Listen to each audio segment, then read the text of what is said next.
বাস যার জন্য এতক্ষণ আপনারা অপেক্ষায়, আপনাদেরকে আমি আগল করে রাখলাম।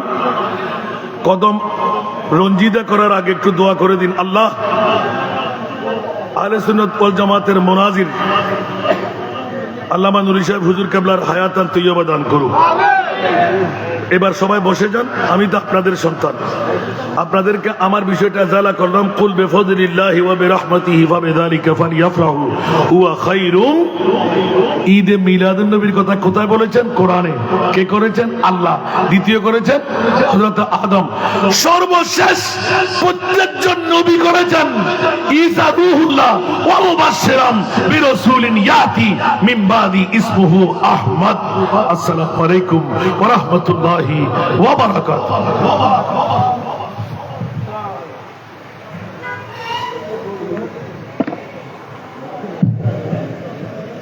আড়াই ঘন্টা কি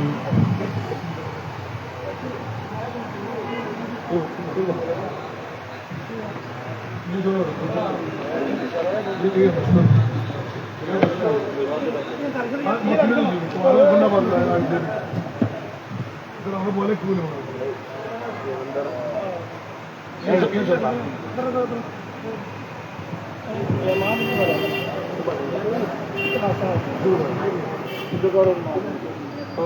আলাদা মতো দোয়াই নতুন কিন্তু কথা বলতে চালে বেশি বলি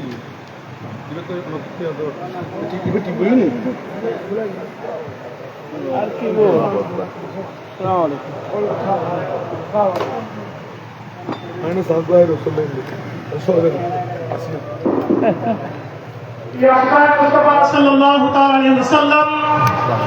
আপনারা যারা বাইরে এদিক সেদিক ঘুরে ফিরে আছেন এবং বাইরের প্যান্ডেলে দাঁড়িয়ে আছেন, আমি আপনাদেরকে অনুরোধ জানাবো মাহফিলের প্যান্ডেলে বসে যাওয়ার জন্য। যার জন্য এতক্ষণ পর্যন্ত আপনারা অপেক্ষায় আছেন, হুজুর কেবলা মাহফিলের মধ্যে তশরিফ এনেছেন। ব্রাদার ইসলাম প্রিয় শিকারে মুস্তাফা সাল্লাল্লাহু আলাইহি ওয়াসাল্লাম ইন্তেজামিয়া কমিটি এবং মুদারাগাত বাজার মিলাদ উদযাপন পরিষদের পক্ষ থেকে হুজুরকে মোবারকবাদ। এতক্ষণ পর্যন্ত আপনাদের সম্মুখে নুরানি মানি রুহানি তাকরীর পেশ করলেন বিষয়ভিত্তিক উপর। আজকের মাহফিলের সম্মানিত প্রধান বক্তা প্রতিচর মোহাম্মদিয়া গাউসিয়া সুন্নি আলী মাদ্রাসার সম্মানিত অধ্যক্ষ হযরত আল্লামা আলহাজ জনাব মাওলানা হাসান রেজা কাদরী সাহেব। এ পর্যায়ে আপনাদের সম্মুখে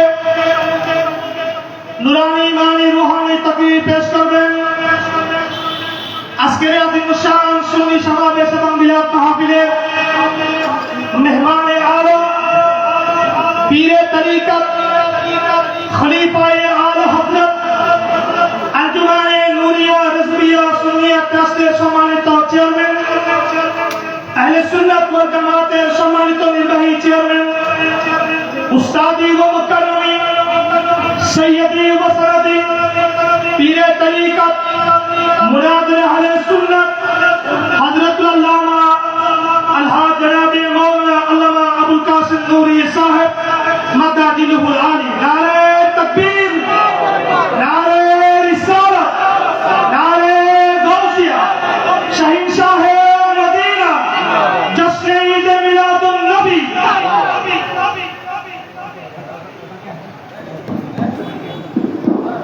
সনবাসী নদ্য এনে মাইক দিতে হনে মাইক দাও, সাউন্ড বন্ধ করো। সন বেশি ডিস্টার্ব।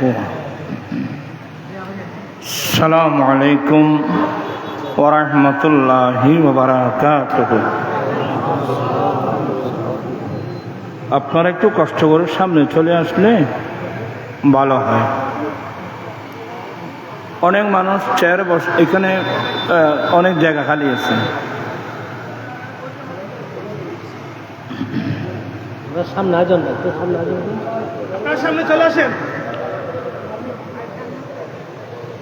আলহামদুলিল্লাহি রাব্বিল আলামিন ওয়াল আকিবাতু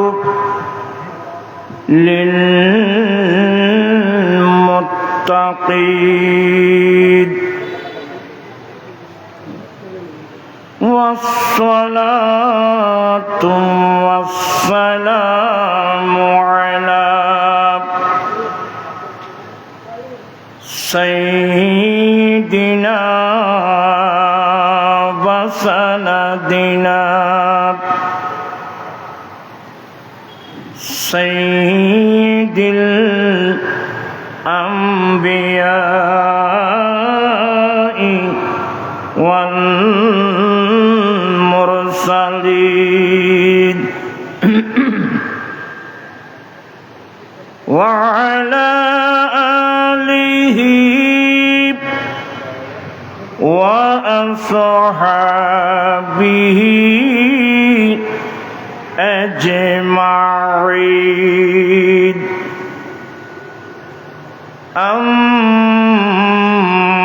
أما بعد فقد قال الله تعالى في شان حبيبه آمرا ومخبرا إن الله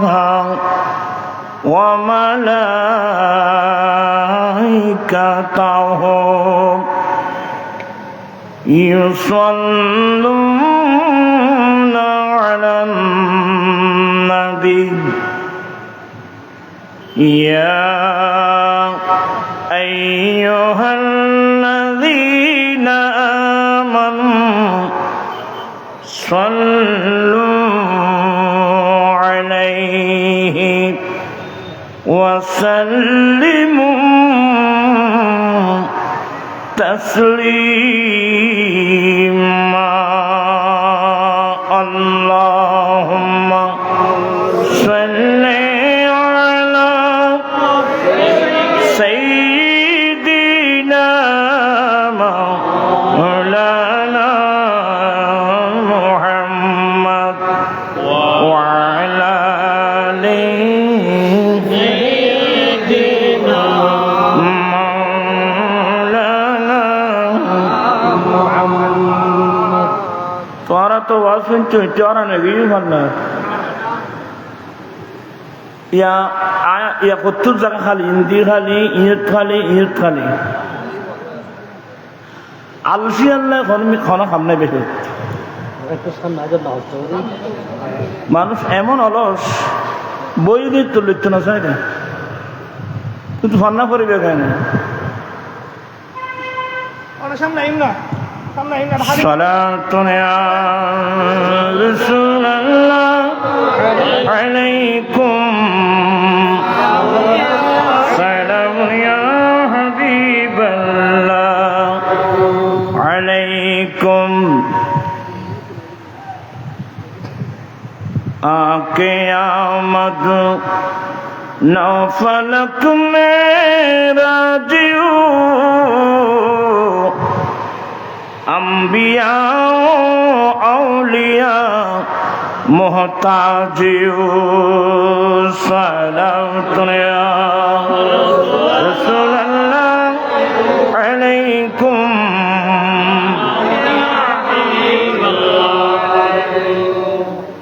اعوذ باللہ من الشیطان الرجیم بسم الله الرحمن الرحيم يرفع الله الذين آمنوا منكم والذين أوتوا العلم درجات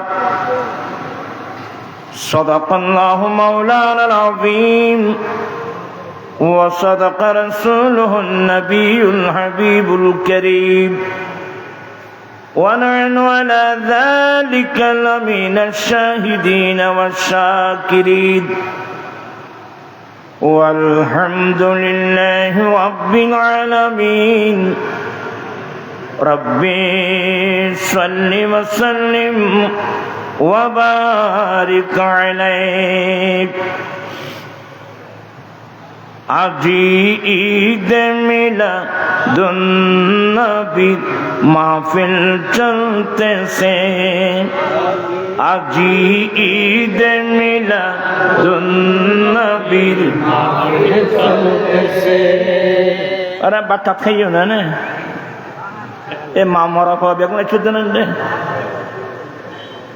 মোহাব্বত নিয়ে পড়বেন আজি ঈদ মিলাদুন্নবীর মাহফিল চলতেছে আনন্দ উল্লাসে সারা জগৎ ভরেছে আজি ঈদ মিলাদুন্নবীর মাহফিল চলতেছে নূরের নবীর নূরি চরণ যেদিন পাই ভুবন আরে দুঃখ মুছিয়া লাভ করিল স্বর্গীয় জীবন মরা গাছের ডালে ডালে ফুল ফুটেছে আজি ঈদ মিলাদুন্নবীর মাহফিল চলতেছে আজি ঈদ মিলাদুন্নবীর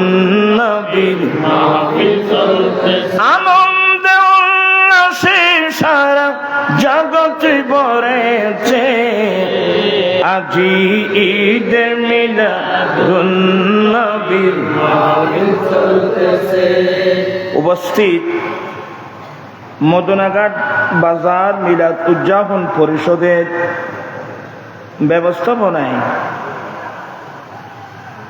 আয়োজিত 31তম সুন্নি সমাবেশ ও মিলাদ মাহফিলের সভাপতি আলহাজ মাওলানা শাহ সুফি জেড হারুনুর রশিদ উত্তর বুড়িচর আজকের মাহফিলের উদ্বোধক মাওলানা মোহাম্মদ লোকমান হাকিম আল কাদেরী খতিব মদনাঘাট সাবিহা জামে মসজিদ অত্যন্ত দীর্ঘক্ষণ মূল্যবান বক্তব্য রাখলেন মুজাহিদ মিল্লাত আলহাজ মাওলানা অধ্যক্ষ মোহাম্মদ হাসান রেজাল কাদেরী অধ্যক্ষ উরকিশ্বর মোহাম্মদিয়া গৌসিয়া সুন্নিয়া আলিম মাদ্রাসা আলোচকবৃন্দের মধ্যে মাওলানা মুফতি মোহাম্মদ রায়হানুল ইসলাম আল কাদেরী সিনিয়র মুদাররিস হামিদিয়া হুসাইনিয়া রাজ্জাকিয়া মাদ্রাসা আলহাজ মাওলানা মুফতি নুরুল আমিন উসমানী সুফার শাহ আকবর শাহ সুন্নিয়া দাখিল মাদ্রাসা অতিথিবৃন্দের মধ্যে আছেন জনাব মোহাম্মদ জামাল উদ্দিন সওদাগর সভাপতি মদনাঘাট বাজার ব্যবসায়ী কল্যাণ সমিতি অসংখ্য উলামায়ে আহলে সুন্নাত আমার পাশে আছে আজিগার আমি জনাব মাওলানা আব্দুর রহিম আল কাদেরী সাহেব মুদ্দাজিল্ল অসংখ্য উলামায়ে কিরাম ব্রাদারান ইসলাম রহমানি ওয়া রাহিমাকুমুল্লাহ তাআলা মহান রব্বুল আলমিনের দরবারে লাখ কোটি শুকরিয়া যা রব্বুল আলমিন পবিত্র চাঁদে আয়োজিত মাহফিলে যোগদান করে কোরআন সুন্নাহর আলোচনা শুনে নিজের ঈমান আকীদা মজবুত করার আমলি জিন্দেগি দুরুস্ত করার তৌফিক দিয়েছেন সে রব্বুল আলমিনের দরবারে লাখ কোটি শুকরিয়া আদায় করছি। সবাই উচ্চস্বরে বলুন আলহামদুলিল্লাহ। আপনাদের শুকরিয়া আদায় করছি যারা মাহফিলে এসেছেন, যারা এখনো এলোমেলোভাবে বিভিন্ন জায়গায় বসে আছেন, আহ্বান জানাবো মাহফিলে এসে বসে যাওয়ার জন্য। ওয়ামান ইউআযযিম শাআইরাল্লাহি ফাইন্নাহা মিন তাকওয়াল কুলুব। আল্লাহর নিদর্শন সমূহকে সম্মান করা, এগুলো ইমানদার মুসলমানের কলবের তাকওয়া। সবাইকে বলবো, প্যান্ডেল নিচে মাশাআল্লাহ অনেক জায়গা আছে, আপনারা সবাই বসে যান। আপনাদের শুকরিয়া আদায় করছি, ব্যবসায়ী ভাইদের শুকরিয়া আদায় করছি, যাদের অক্লান্ত পরিশ্রমের মাধ্যমে মাহফিল, আমি প্রত্যেকের শুকরিয়া আদায় করছি। রব্বুল আলামিন আমাদের আশা বসা সাহেবে দাওয়াতের ইন্তেজামকে কবুল করুক, সবাই বলুন আমিন। অসংখ্য উলামা, নিশ্চয় দীর্ঘক্ষণ আপনারা বক্তব্য শুনেছেন। আসলে আমি তো অসুস্থ মানুষ, আসলাম ওয়াদাটা রক্ষা করব, আপনাদের থেকে একটু দোয়া নেব। এখানে আজকের মাহফিলের একটা বিষয় দেখছি, ঈদে মিলাদুন নবী সাল্লাল্লাহু আলাইহি ওয়াসাল্লাম। আরেকটা হলো বলিকুল সম্রাট গৌসে পাকের স্মরণে মাহফিল। আসলে আমরা অনেক বড় ভাগ্যবান মানুষ। যদি বা কেউ রিক্সাওয়ালা, কেউ ঠেলা গাড়িওয়ালা, কেউ দিনমজুর, কেউ গনে কেউ গনে না, আপনি যাই কিছু বলেন, আমরা অনেক দামি মানুষ। কারণ আপনি আমাকে যাই কিছু মনে করেন, রাসূল করিম সাল্লাল্লাহু আলাইহি ওয়াসাল্লামের উম্মতের লিস্টে যদি খোলা হয়, দফতর যদি খোলা হয়, সেই দফতরের মধ্যে আমার নাম লিখা পাবেন, আপনার নাম লিখা পাবেন। সুবহানাল্লাহ। ইংখানে দিলে মাইসালাদ দিব হরে এই ইং কিনে দিয়ে দে রে, তোরা তার কোনো হাম নাই, গিয়া হতিল লটকার হাম পরে না, ইন আদত বাজার জন্য ওরা তো আইডিয়া কম, ওস কম। যাই হোক, আমরা বড় ভাগ্যবান মানুষ। একটি মাত্র কারণ, আল্লাহ আমাদেরকে দয়া করে ইমামুল আম্বিয়ার উম্মত বানিয়েছেন। এটা আমরা খুশি না বেজার? খুশি মানে এই খুশির কোনো সীমা নাই।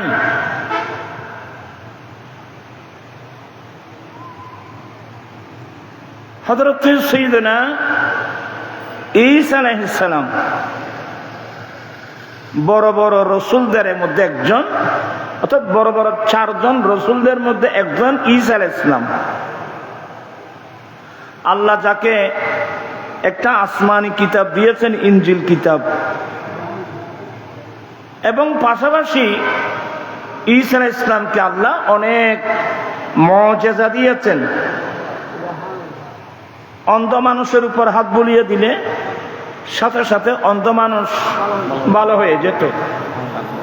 কুষ্ঠরোগীর উপর, সাদা রোগ কুষ্ঠরোগীর উপর মানুষ ওদের উপর হাত বুলিয়ে দিলে সাথে সাথে ভালো হয়ে যেত। মৃত মানুষ, আল্লাহর হুকুমে মৃত মানুষ কি করত? জীবিত। উহিল মাউতা বিইজনিল্লাহ, আমি আল্লাহর হুকুমে মৃত মানুষ জীবিত করি। এগুলো কোরআন শরীফে আছে। এইভাবে ঈসা আলাইহিস সালামকে আল্লাহ অনেক মুজিজা দিয়েছেন। আসমানি একটা কিতাব দিলেন, বড় বড় 4 জন রসুলের মধ্যে একজন বানালেন। কিন্তু ইনি এত বড় রসুল হওয়ার পরেও ইনি আল্লাহর কাছে কেন দোয়া করলেন, মাওলা তুমি আমাকে তোমার মাহবুব নবীর উম্মত হিসেবে কবুল করো।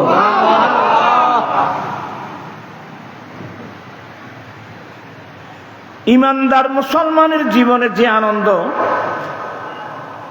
যদিও বা আমাদের কিছু হুজুর না বুঝে এগুলোকে বেদাত বেদাত বেদাত বেদাত চিল্লাচিল্লি করে, দোয়া করব আল্লাহ যেন সবাইকে বুঝশক্তি দান করে। ইমানদারের জীবনে সবচেয়ে বড় আনন্দ এই নবী পাবার আনন্দ। চিৎকার দিয়ে বলেন না সুবহানাল্লাহ। আল্লাহর নবী ঈসা আলাইহিস সালাম আল্লাহর কাছে দোয়া করেছিলেন, মাওলা তুমি আমাকে বড় বড় 4 জন রসুলের মধ্যে একজন বানিয়েছো, আসমানি একটা কিতাব দিয়েছ, অনেক মুআজিজা দিয়েছ। মাওলা আমি ঈসা আলাইহিস সালাম, আমি ঈসা ইবনে মরিয়ম তোমার দরবারে দরখাস্ত করছি একটি নিয়ামতের, আল্লাহ তুমি আখিরি জামানার নবীর উম্মত হিসেবে আমাকে কবুল করো। মদিনাঘাট বাজারের মানুষরা, আমরা যে কত বড় ভাগ্যবান মানুষ। ঈসা আলাইহিস সালামের মতো রসুল এই নবীর উম্মত হওয়ার জন্য আল্লাহর কাছে ফরিয়াদ করলেন। আমরা কোনোদিন ফরিয়াদ করি নাই, আল্লাহর স্পেশাল দয়া, আল্লাহ আমাদেরকে এই নবীর উম্মত হওয়ার তৌফিক দান করেছেন। চিৎকার দেবেন। খুশি না বেজার? কতদিন এই আনন্দটা, কতদিন? আমি খুব সংক্ষেপে কথা বলবো। আমাদের জীবনে অনেক আনন্দ আছে, তবে আনন্দটা স্থায়ী না। কোন মানুষের ঘরে ছেলে জন্ম নিল, খুশি না? কয়দিন খুশি? কয়দিন খুশি? 2-4-5 দিন বা 1 সপ্তাহ। একবারে নাতি হয়েছে, ছেলে হয়েছে, মদিনাঘাটের মিষ্টির দোকান ফ্রি। ইন্নামাতে মানুষ এখানে মদিনাঘাটের মিষ্টির দোকান কয়দিনের? মাত্র 1 দিন। 1 দিনের খুশি না ভাই? আমার ভাইয়েরা, ছেলে হলো খুশি, নাতি হলো খুশি, ছেলেরা পরীক্ষায় পাস করলো, জিপিএ কি পাইলে? আর আমলে জিপিএ জিপিএ 5 পেয়েছে। মাই হলো পর্যন্ত অ্যাঙ্গরি পত্রিকার মেয়েদের কি দেন, জিপিএ 5 পেয়েছে, আনন্দিত, খুশি, মা বাবা খুশি। কতক্ষণ খুশি বাবা? 1 দিন, 2 দিন, 3 দিন, 2-4-5 দিন। দুবাই শহরের এনওসি আসছে, খুশি তো? ইন্নামাতে এনওসি আসছে তো খুশি দেয় না, এনওসি দুবাই শহরে যাচ্ছ না, তারপর বুঝিনি। অদা অদা আবার খাঁদি খাঁদি এসে দিলে বোধ মানুষ নাই। আসলে রাত গভীর হচ্ছে তো, আমি আপনাদেরকে বিরক্ত করব না। মানব জীবনে যতগুলো আনন্দ আছে, এ সবগুলো অস্থায়ী আনন্দ। ইমানদার মুসলমানের জীবনে একটি আনন্দ স্থায়ী, এটা হচ্ছে নবী পাওয়ার আনন্দ। চিৎকার দিয়ে বলুন না সুবহানাল্লাহ। এই নবী পাওয়ার চেয়ে বড় আনন্দ মুসলমানের জীবন, ইমানদারের জীবনে আর নেই। তো ওই আলা হযরতের কথা বলছেন এরা। তা আলা হযরত কি বলছেন জানেন? हसरत की डालेंगे हम पैदाइश मौला का धूम, हसरत की डालेंगे हम पैदाइश मौला का धूम, मिसल फारस नजीदों के खिल्ला गिरती जाएंगी। आला हযরত বলেন, আমি একদিন নয়, 2 দিন নয়, 3 দিন নয়, কিয়ামত পর্যন্ত দয়াল নবীর আগমনের আনন্দ উৎসব পালন করতে থাকব।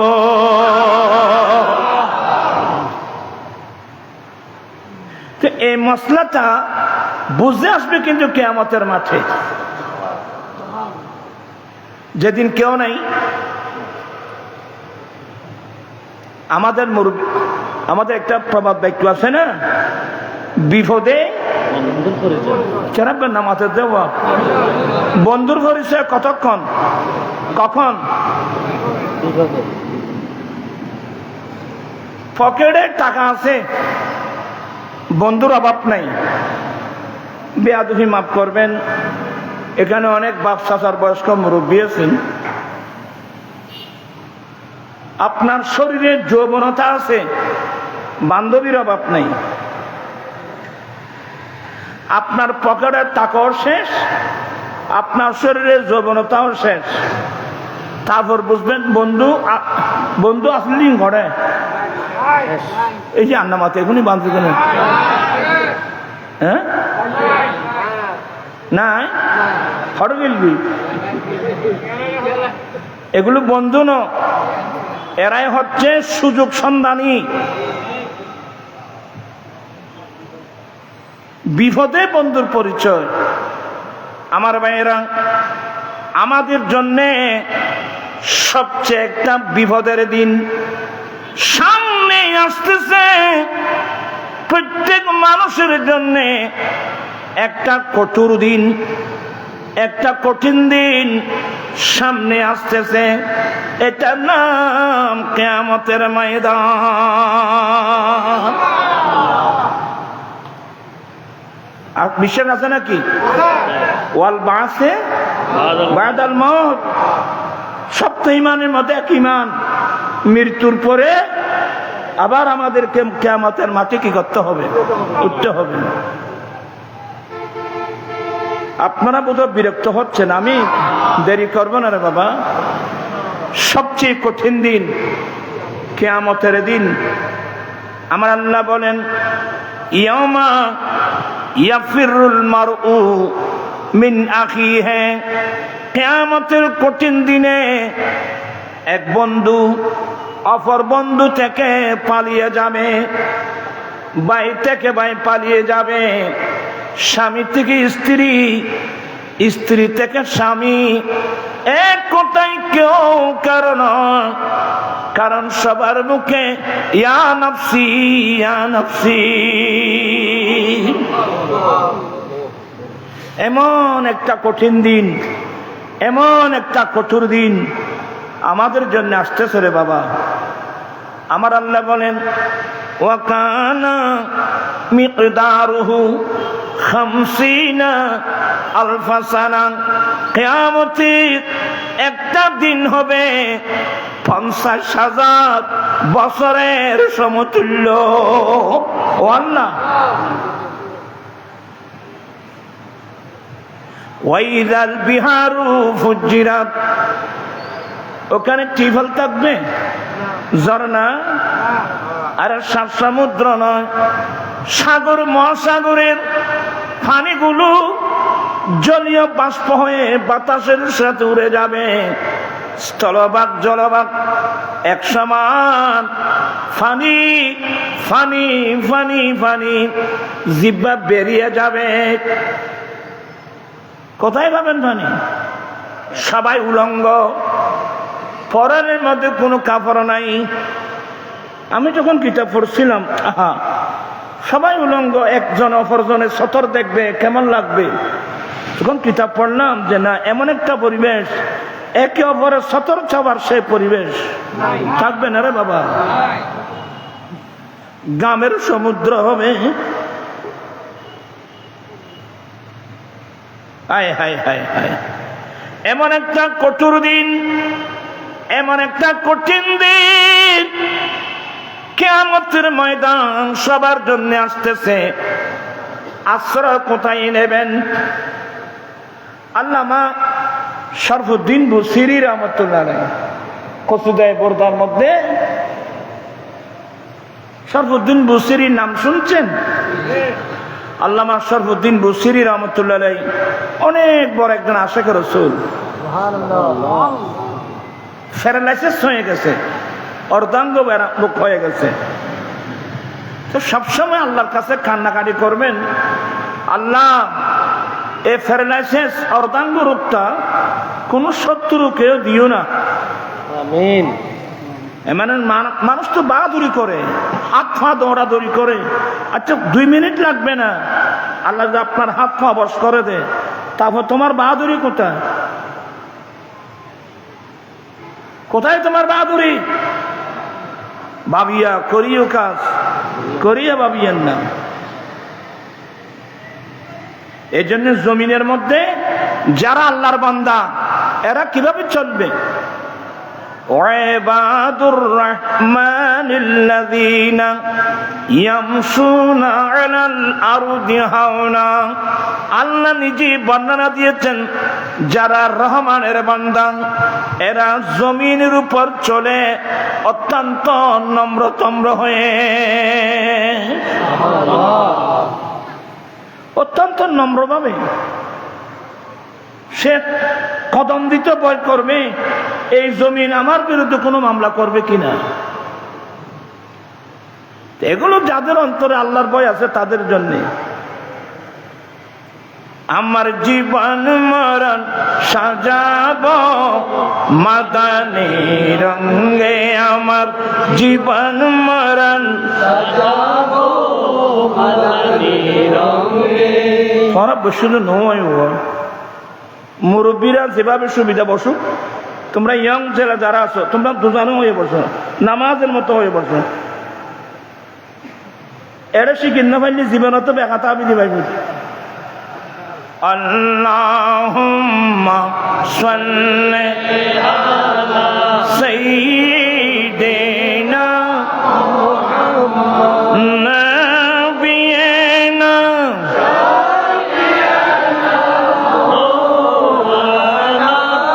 বন জঙ্গলাত বাক হরিণে চিনিল দয়াল নবীকে, হরিমান ভয়ে চিনিলি না রে, দুঃখ রইল মনেতে। আল্লাহুম্মা সাল্লি আলা সাইয়্যিদিনা নাবিয়িনা।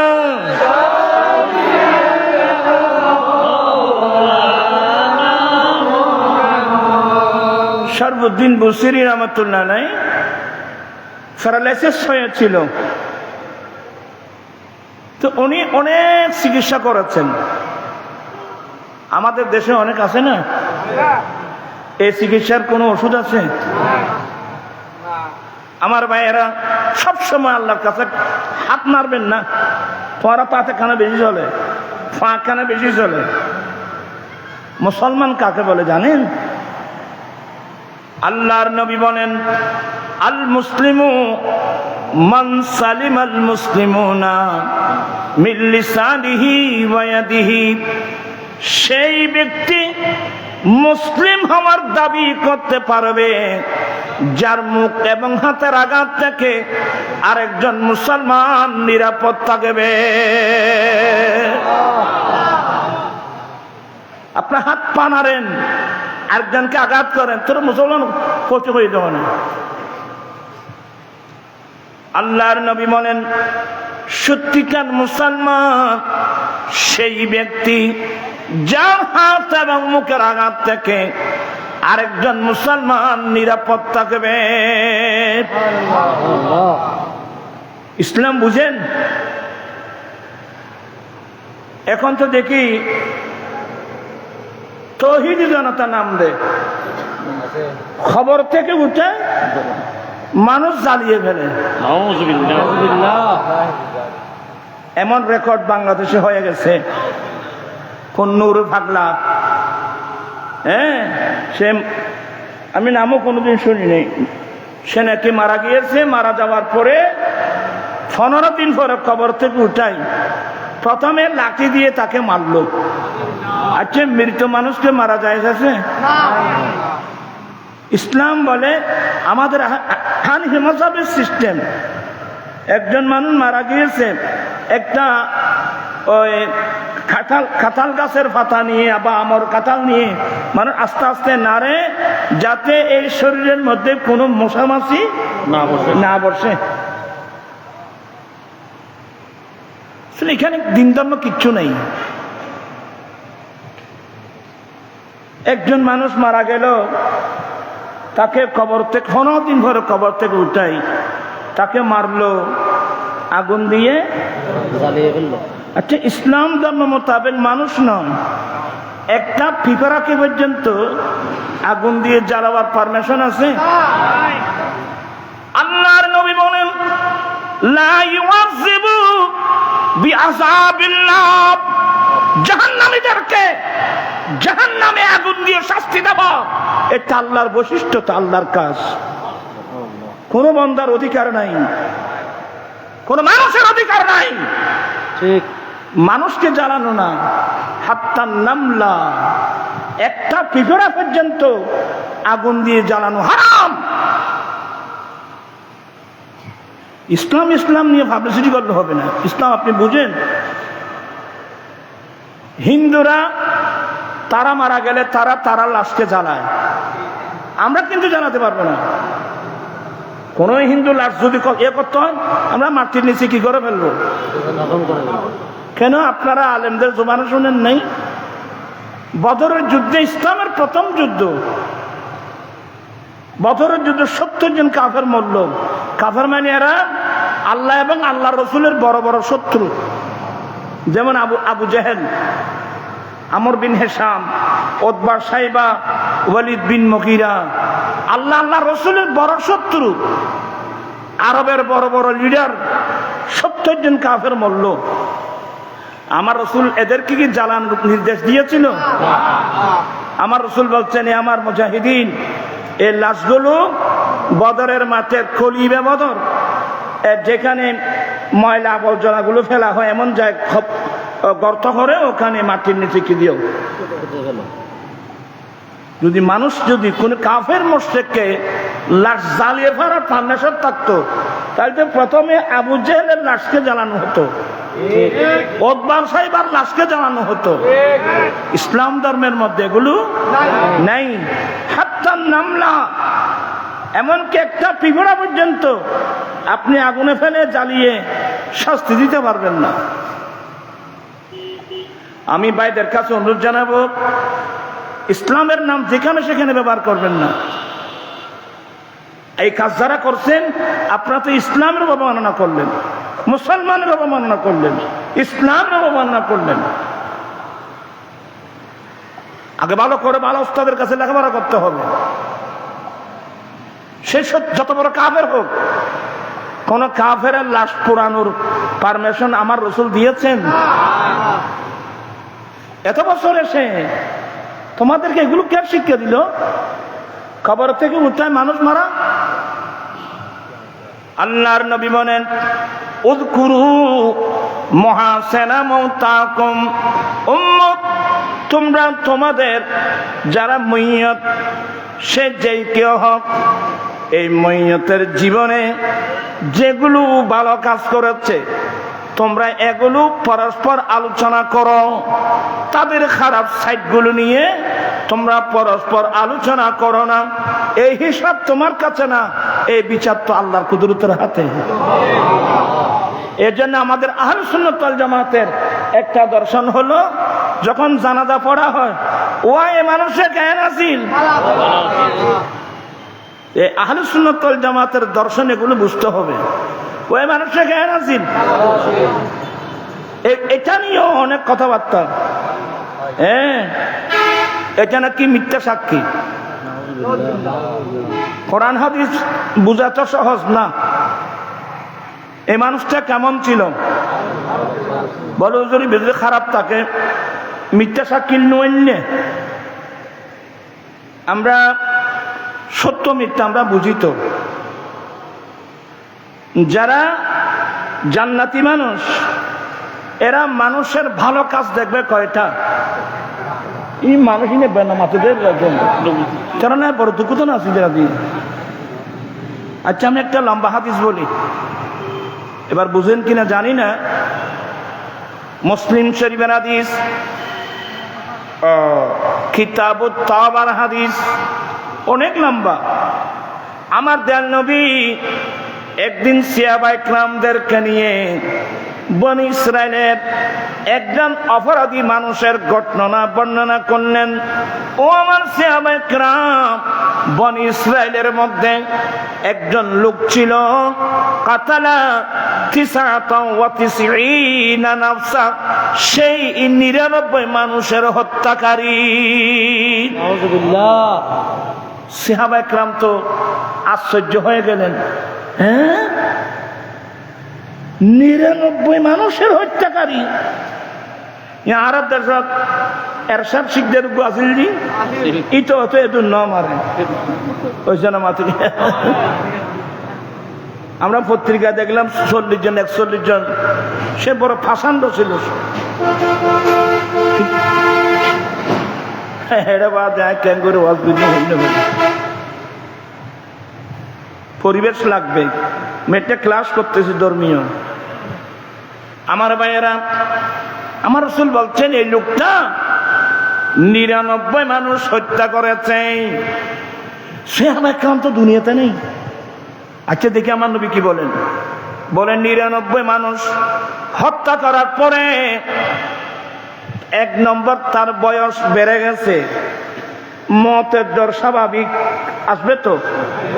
এমনি মানুষ অনেক কিছু করে, যখন এখন বয়স্ক হয় ইবে জানে না আত্মা এখন হইতে জন পড়িব, হ্যাঁ জম পড়িব জিজ্ঞে বুঝছো না। ভাবিয়া করিও কাজ, করিয়া ভাবিও না। এই লোকটা তার বেকরার হয়ে গেল। আমার মত অপরাধী পৃথিবীর জমিনে তো আর কেউ নাই। আমি এই বয়সে আল্লাহর কাছে তওবা করতে চাচ্ছি, কিন্তু তওবা করার আমার জন্য কি কোনো সুযোগ আছে? সে মনে মনে বলছে রে, আমি যে এত বড় অপরাধী, আমি যে আল্লাহর কাছে তওবা করব, বা আমার মতো অপরাধীর তওবা কবুল হবে বা করার সুযোগ আছে, তার দেমাগে এগুলো আসতেছে না। আহা আমার জন্য আমি তওবা করতে চাচ্ছি। ঘরবাড়ি ফেলে সে বের হয়ে গেছে, যাকে যেখানে ভাই সুম্মা সালা আন আলামিল আরদ। ভাইয়া এই জমিনের মধ্যে বড় আলেম কে আছে? আমাকে একটু বড় আলেমের সন্ধান দাও না। আমি যে সমস্যার সম্মুখীন হয়েছি এর সমাধান বড় আলেম ছাড়া কেউ দিতে পারবে না। আর কি আলেম ছিলেন ভাই? ভাই আমাকে একটা আলেম দেখাই দেন না, বড় আলেম। তো পাবলিকে কি বড় আলেম চিনিব না? ওই যুগে ঈসা আলাইহিস সালামের উম্মতের একজন ফাদিরি, আরবিতে বলে রাহেব। তোরা আরো তুলে নেব, আরো ফেলাবি বা দেয় মেধাবী মিথ্যে মানুষ। আমি তোর আর ভান্না পারে দেখেন বালা করি বইলেই ভালো লাগবে। কষ্ট করে আসছেন, কাজে লাগান। বসাটাও যদি আমরা শুদ্ধ করতে না পারি, আমরা ইসলাম কি পালন করবো আমাকে বলেন তো? কষ্ট করে আসছেন, এটা কাজে লাগান। বলতে চাচ্ছিলাম তো একজন রাহেব, রাহেব মানে একজন ফাদরি, সে কিন্তু আলেম না, এনে রাত্র দিন ইবাদত করে। এই ধরনের আমাদের মধ্যে পাবলিকের মধ্যে অনেক আছে না, কিন্তু আলেম না। রাত্র দিন 5 ওয়াক্ত নামাজ তো আছে, মাগরিবের পরে সালাতুল আওয়াবিন, তারপর গভীর রাত সালাতুল তাহাজ্জুদ নামাজ, সূর্য ওঠার পরে কিছুটার পরে চার্চের নামাজ, সালাতুল দোহা, সালাতুল অনেক নামাজ। সে সব সময় ইবাদতের মধ্যে লিপ্ত। একজন রাহেব, তো একজন বলছে ও এখানে একজন লোক আছে এত রাত্র দিন আল্লাহর ইবাদত করে, ওনার কাছে যাও। এবে কিন্তু কিনো আর তো আলম নচিনি, আর আলম চিনি নে ওইটা রাহেব, রাত্র দিন আল্লাহর ইবাদত করে, বলে ওনার কাছে যান। বড় আশা নিয়ে ওনার কাছে গেলেন। হুজুর তো গায়েবের সিগা ব্যবহার করছে, ইন্নাহু কাতালা তিসআতা ওয়া তিসঈনা নাফসা ফাহাল লাহু মিন তাওবা। একজন মানুষ 99 মানুষ হত্যাকারী, এ তওবা করতে চাচ্ছে, তওবার সুযোগ আছে?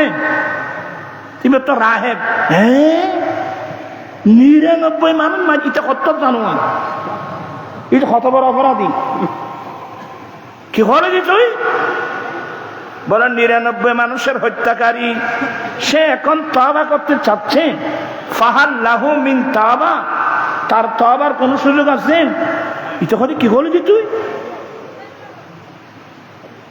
99 মানুষের হত্যাকারী, তোর আবার কিসের তওবা? উবের ব্রেনই তো কাজ না করে। তো হুজুর আল্লাহ তওবার দরজা নাই জেরি কথা, আজ মাথা অর্জন দিন যখন এইভাবে মাথায় তো কাজ না করেন, ই বেকার তো তওবার দরজা খোলা নাই, তোমার দিকে বন্ধ থাকতে গেলে হ্যাঁ কবে ফেলে ফাকাতালাহু ফাকাম্মালা বিহি মিয়াতা নাফসিন। আগর কোন মসজিদে বলতে পারতা না, ইবে গোলি মারবি নি দিয়া। এখন এ সহ কয়জন হলো? 100 জন। শরীরের রুম হারা হয়ে যাচ্ছে বাবা। এটা মারার পর হারে আল্লাহ আমার জায়গা কোথায় রাখছে? হ্যাঁ এই ব্রেন কাজ করতেছে না তো, আল্লাহর ভয়, কবরের ভয়। ভাইয়া আমাকে দয়া করে সুম্মা সালা আন আলামিল আরদে, এরপরে যে যাকে পাই ভাইয়া জমিনের মধ্যে আমাকে একজন বড় আলেমের সন্ধান দেন। খাবার কখন খেয়েছে, কোথায় তার বাড়ি, কোথায় তার গ্রাম, আল্লাহর ডর যখন এসে গেছে, বিল্ডিং হরদাবি তোর বিল্ডিং, মতের বই আসলে ভাবিয়া করিও কাজ করিয়া ভাবিয়ে না। যাকে যেখানে পায় জড়াই ধরে ধরে কানছে, ভাইয়া আমাকে একজন বড় আলেমের সন্ধান দেন না। এক পর্যায়ে ফাদাল্লুহু ইলা রাজুলিন আলেমিন, শেষ পর্যন্ত একজন বড় আলেমের সন্ধান দেওয়া হলো। তাকে দেখার মতো চেহারা নেই, কোথায় কখন খানা খেয়েছে ভাবতা নাই, মতের ভয়। ওখানে গেলেন, সালাম দিলেন, তুমি হুজুর একজন মানুষ 100 মানুষের হত্যাকারী, তো ফাহাল লাহু মিন তাওবা, সে এখন আল্লাহর কাছে তওবা করতে চাচ্ছে, তওবার কোন সুযোগ? এটা বড় আলেম, সেই বলছে তুমি 100 মানুষের হত্যাকারী, তুমি বড় অপরাধী, তুমি বড় দোষী। তুমি যদি আল্লাহর কাছে তওবা করতে চাও, তোমার তওবা আল্লাহর কাছে যেতে দেবে না, সে আবার কে? তুমি আল্লাহর কাছে তওবা করবা, তোমার তওবা আল্লাহর কাছে যেতে দেবে না, সে আবার হুজুর। তাহলে আমি এত বড় অপরাধী হওয়ার পরেও এখনো তওবার সুযোগ আছে? বলে হ্যাঁ অবশ্যই আছে। আল্লাহর নাম গফুর, আল্লাহর নাম গফফার। হায় হায় হায় হায় হায় হায়। मौकूफ जुल्म ही पर करम का ज़हूर था, मौकूफ जुल्म ही पर करम का ज़हूर था, बंदा अगर कसूर न करते कसूर था। चित्कार दे बोलুন না সুবহানাল্লাহ। হুজুর আমাকে একটু বলেন না, আমি তওবা করতে চাচ্ছি।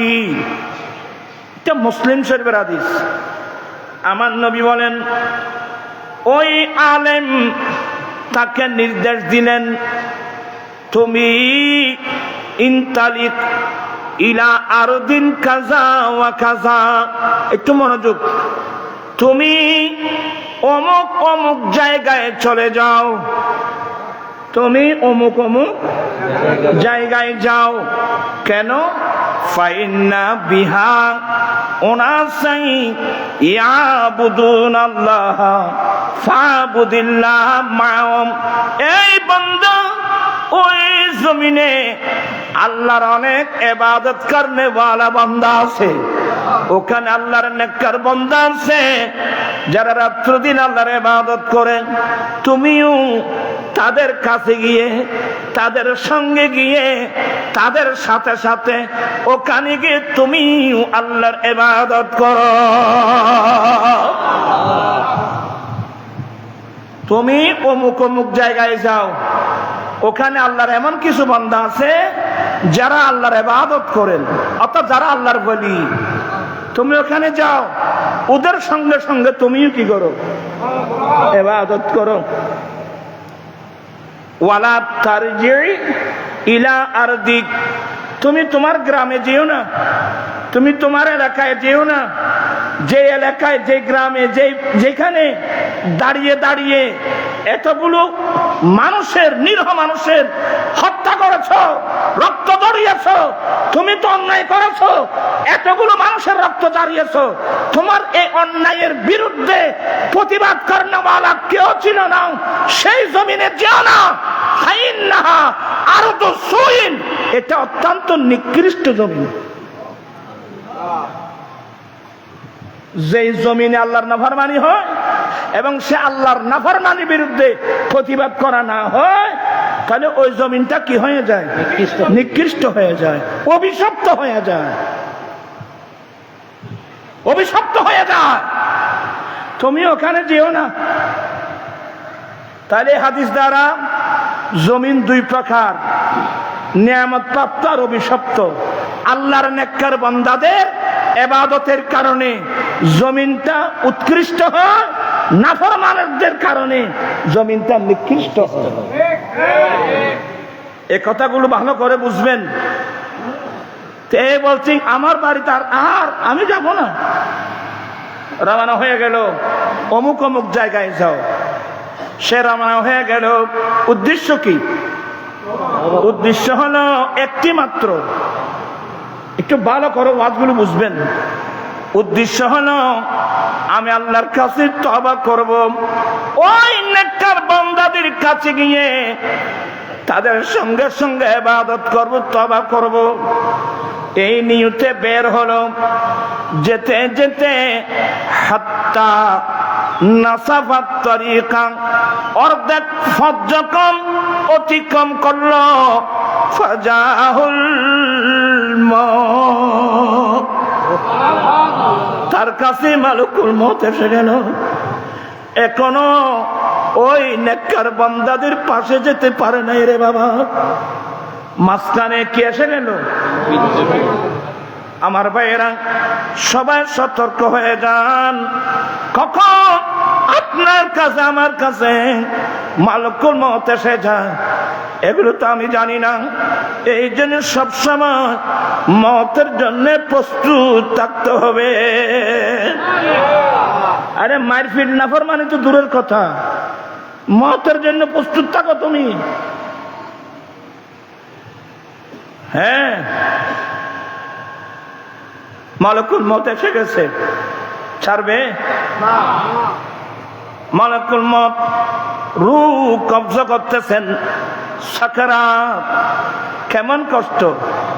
হায় হায় হায় হায় হায়, সাকারাতের বিছানাতে কি যে যন্ত্রণা, সাত সাগরের পানি দিল আমাদের এ বয়সে আমরা যে সাকারাতের বিছানায় যেতে হবে। সাকারাতের বিছানায় গেলে ছেলে পাশে বসে এক চামচ পানি দিচ্ছে, গড়গড়া চলছে, ওই পানি খাবার কোনো পরিবেশ নাই, দুই দিকে পড়ে যাচ্ছে। সাত সমুদ্র 13 নদীর পানি এনে দিলে ও পিপাসা বাড়তেই থাকবে। হ্যাঁ, তবে আমাদের একটা বড় আশা, আমরা আমাদেরকে এমন নবীর উম্মত বানিয়েছেন, আল্লাহ দয়া করে যে নবীর কাছে আল্লাহ হৌজে কৌসরের পানি দান করেছেন। আমরা খুশি না বেজার? তুই হাত উঠাই বলতো খুশি না বেজার? আল্লাহু আকবার।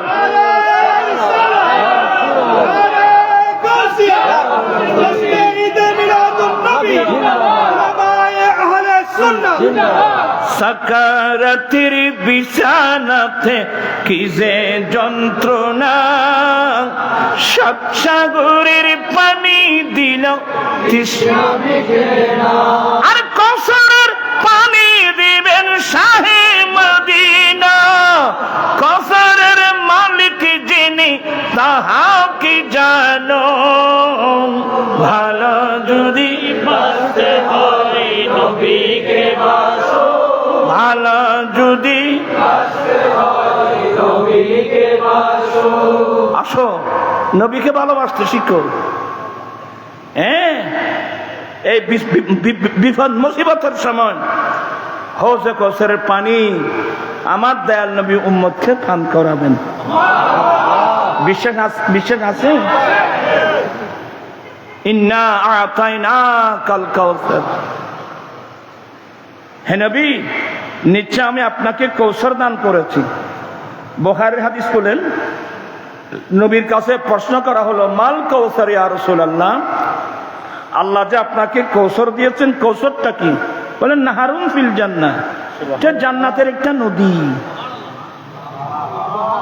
হুজুর কত বড়? বলে মাসিরাতা শহরিন, 1 মাসের দূরত্ব, মাসিরাতা সফরিন, 1 সফরের দূরত্ব। আরেক পর্যায়ে নবী বলছেন, উম্মত, আল্লাহ যে আমাকে হৌজে কৌসর দিয়েছেন, হৌজে কৌসরের পারে কতগুলো পেয়ালা আছে জানো?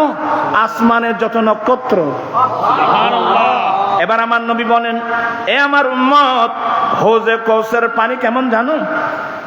দুধের চেয়ে বেশি সাদা,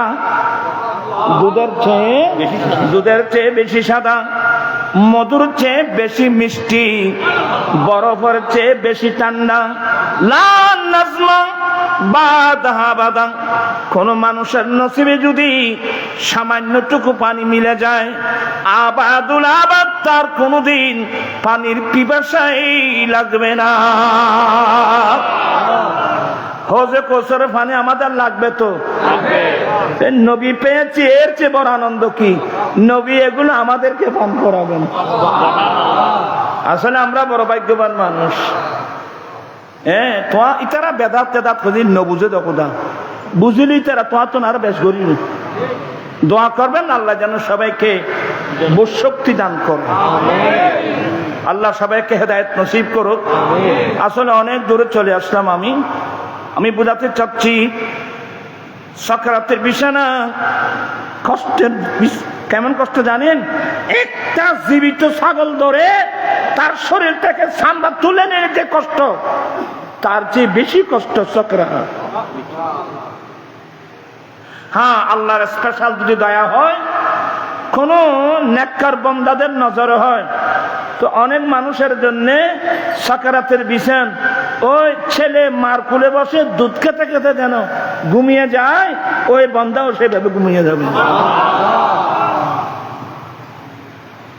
আপনি লাইনে থাকতে হবে, আল্লাহর নেককার বান্দাদের সোহবতে থাকতে হবে, সব সময় আল্লাহর ভয় অন্তরের মধ্যে থাকতে হবে। কথা বলছেন? আসলে আমি অনেক দেরি করে ফেলতেছি, এখনো বাজে আর খানা হই নাই, হ্যাঁ 11:30 কি না, ইনশাল্লাহ 12টা মতো শেষ করব ইনশাল্লাহ। তা আমি যে জিনিসটা বোঝাতে চাচ্ছি, মালকুল মউত এসে গেছে। মালকুল মউত আসলে ছাড়বে? সে যত বড় মন্ত্রী হোক, যত বড় মিনিস্টার হোক, যত বড় পয়সাওয়ালা হোক, মালকুল মউত আসলে ছাড়বে? আমার ভাইয়েরা, মালকুল মউত রূহ কবজা করতেছিল। মুসলিম শরীফের হাদিস, রূহ কবজা করার সময় ওই লোকটা বুকে সামনের দিকে একটা ধাক্কা দিল, কি মানে তখনও চেষ্টা করছে ওই নেককার বান্দাদের দরবারে যাওয়ার জন্য। এই বুকে যে ধাক্কা দিয়েছিল, সে ধাক্কার মধ্যে 1 বিঘত জায়গা গিয়েছিল, সাথে সাথে দুনিয়া থেকে ইন্তেকাল করলেন। ইন্না লিল্লাহি ওয়া ইন্না ইলাইহি রাজিউন। আপনারা কি বিরক্ত হচ্ছেন? তো উনি যখন মারা গেল, ফেরেশতা এসে গেল। একদল ফেরেশতা আসছে জাহান্নাম থেকে, আরেক দল ফেরেশতা আছে জান্নাত থেকে। কয় দল ফেরেশতা আসলো? 2 দল। একদল জাহান্নাম থেকে আসছে, আরেক দল জান্নাত থেকে আসছে। এই মইয়ত নিয়ে টানাটানি শুরু হয়ে গেল। তোমরা কি জন্য আসছো? বলে আমরা একে জাহান্নামে নিয়ে যাব। কেন? ইন্নাহু রাজুলুন লাম ইয়ামাল খায়রান কত্তুন। এই লোকটা এমন লোক, এই মানুষটা এমন মানুষ যার জীবনে একটি ভালো কাজ করে নাই। যার জীবনে একটি খরচ হচ্ছে লাগবে, যার জীবনে ইন্নাহু রাজুলুন লাম ইয়ামাল খায়রান কত্তুন, তার জীবনে একটি ভালো কাজ করে নাই, ওতে আমরা তাকে জাহান্নামে নিয়ে যাব। এটা হলো জাহান্নামের ফেরেশতাদের দৃষ্টিভঙ্গি। আচ্ছা, ব্যস্ত তো না চিনি, তারা কি হয়েছে? আপনারা কোথেকে আসছেন? বলে জান্নাত থেকে। তো কেন আপনি জান্নাত থেকে? এই লোকটা ঘর থেকে বের হয়েছে মুকবিলাম বিকলবিহি, অন্তরস্থল থেকে আল্লাহর কাছে তওবা করার জন্য বের হয়েছে। এর চেয়ে ভালো কাজ আর কি আছে? ওই জাহান্নামের ফেরেশতা হলে ইতের গোড়া জীবন গাঁটি, জান্নাতের ফেরেশতা হলে তো এই ভগবান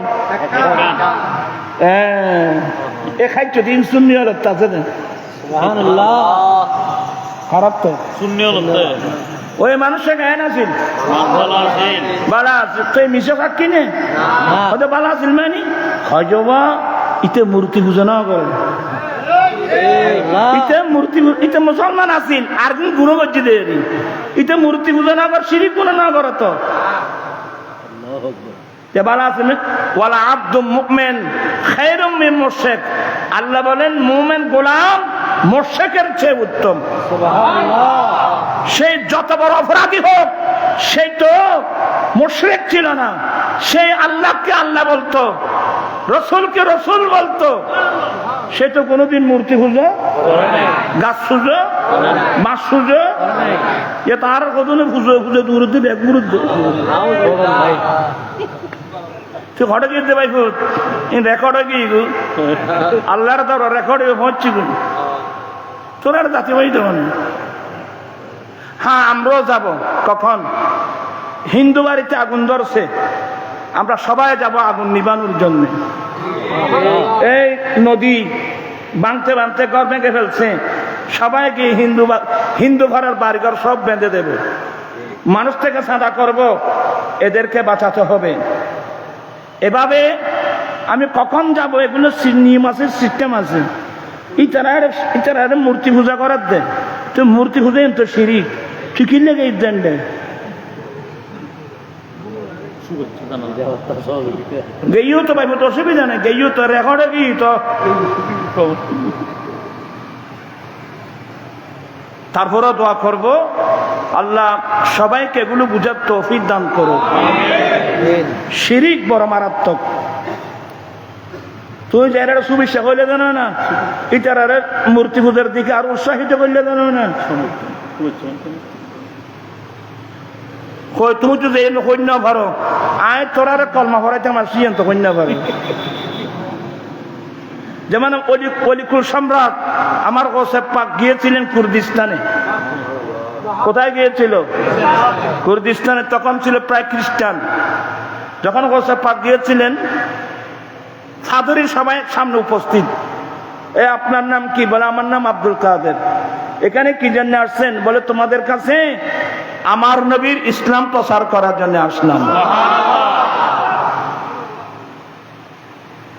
আমার কাছে ইসলাম প্রচার করবে? বলে আপনি কি এই নবীর উম্মত? বলে হ্যাঁ, আমি এই নবীর উম্মতের একজন আলেম। বলে তাহলে তোমাদের সাথে আমার কথা আছে, বলো। বলে আমাদের নবী ঈসা তোমাদের নবীর চেয়ে বড়। ফাদরি বলতেছে তোমাদের নবীর চেয়ে আমাদের নবী কি? কেন? বলে আমাদের নবীদিন মৃত মানুষ জীবিত করে। এটা তো তোমার কোরআন শরীফে আছে। আসল কথা তো বাস্তব। ও হিল মওতা বিইজনিল্লাহ, আমি আল্লাহর হুকুমে মরা মানুষ কি করি? কিন্তু আপনাদের নবী যে মৃত মানুষ জীবিত করে, এটা তো আপনাদের কোরআনে নাই। আমাদের নবীর কথা আছে, তোমাদের নবীর কথা নেই। তাহলে তোমাদের নবী চেয়ে আমাদের নবী বড়। তার ফয়েন দেখিও না। আচ্ছা এই যদি আর আল্লাহ ভাই আর কি হইতেন তা যাবে। আমার গোসে পাক বলেন, ফাদরি সাহেব রাহেব, আমাদের নবী যে মৃত মানুষ জীবিত করে, এটা আমাদের কিতাবে থাকার কোনো প্রয়োজন নাই।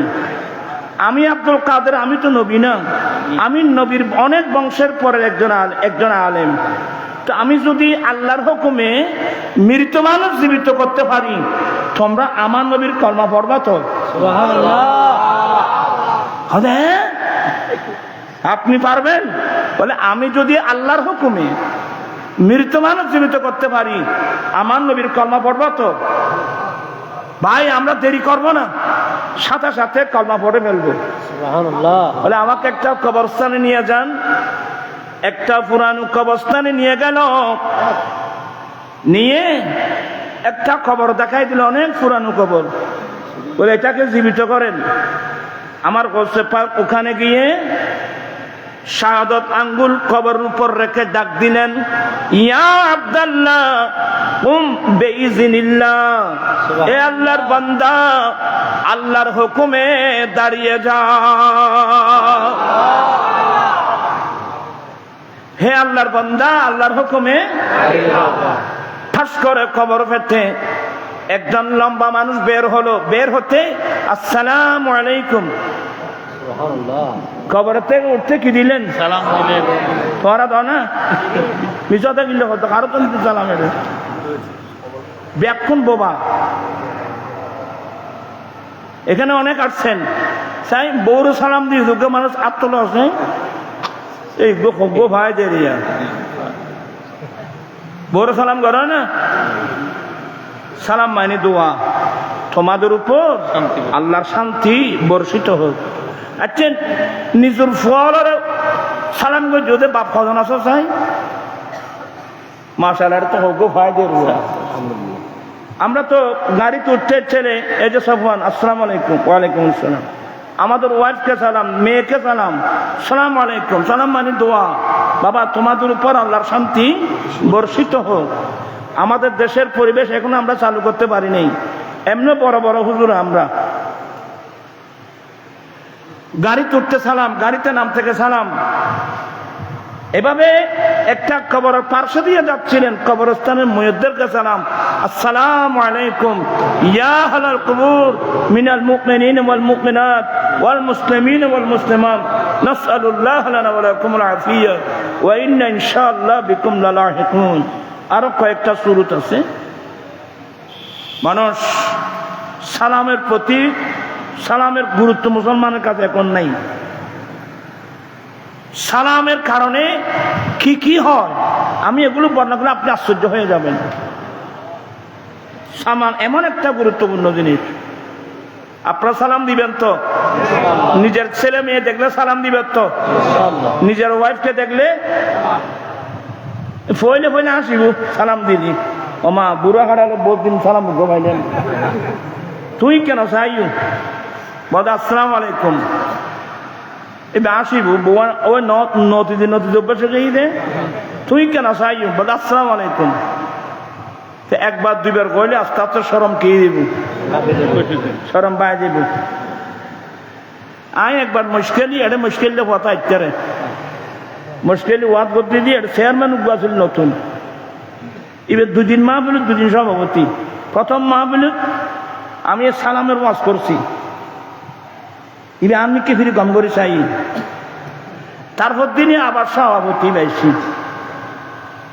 তা আমি আবার সালামের কথা কই হজুর অনেক খাইলে কইলেন যে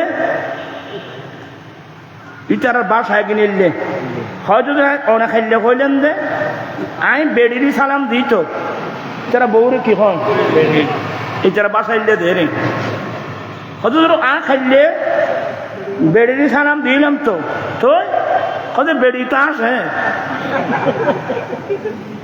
কদিন আসক না হাসতে হাসতে আরেকদিন কি দিবে সালামের জবাব দিবে ওয়ালাইকুম আসসালাম ওয়া রাহমাতুল্লাহি ওয়া বারাকাতুহু আপনারা সালাম দিতে ভুল করবেন না আমার রাসূল রাস্তা দিয়ে যাওয়ার সময় আমার নবীরাকে কেউ সালাম দিতে পারত না আমার রাসূল ছোট ছোট ছেলেদেরকে পর্যন্ত আমার নবী সালাম করতেন ইয়া তো তোমারা সালাম ন তা তা আচ্ছা ইয়ে ভাই যুদ্ধ করো তোরে ইয়ে খন বোখারির হাতি ছিল আরো কথায় তা তাই বেকি ভাই ভাই এই ইংরেজদের তালত কেন বললি তোরা ইমামুল আম্বিয়ার কলমা করি তা তা ভাই ভাই বলি তোর জানলাই নাই ইতালে মেসেন বাড়িতে না এখন কথা নে তোর ইনশিখাই দোকানে টা টা বাবা